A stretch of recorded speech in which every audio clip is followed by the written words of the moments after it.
जितना साफ हम अपने घर को या अपने ऊपरी सुंदरता को रखते हैं, उतना मन को भी रखें, विचारों को शुद्ध रखें, वाणी को मीठी रखें।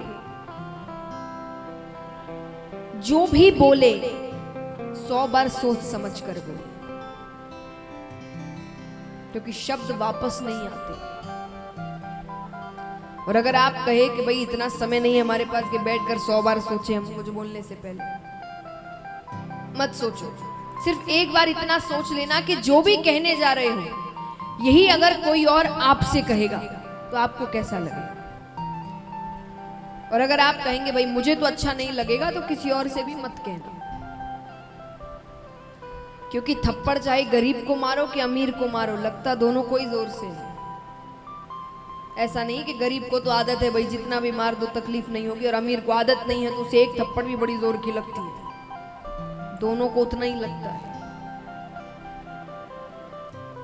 तो आप कुछ भी कहेंगे, अगर आपको वो चीज बुरी लग रही है तो उसे भी उतनी ही बुरी लगेगी, उतनी ही तकलीफ पहुंचेगी। ये दुआएं और बद्दुआएं क्या होती है, यही चीजें हैं। दुआ क्या है?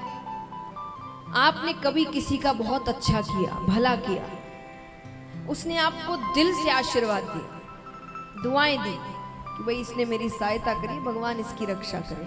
वो दुआएं कब काम आती है? जब आप पे कोई बहुत बड़ा संकट आने वाला है। कई बार हम कहते हैं ना कि लगा था ये बहुत बड़ा संकट है पर छोटे में टल गया, बहुत कुछ बड़ा हो सकता था। समझ लेना उस समय किसी ना किसी की दी हुई दुआएं आड़े आई थी आपको बचाने के लिए, उसको दुआएं कहते हैं।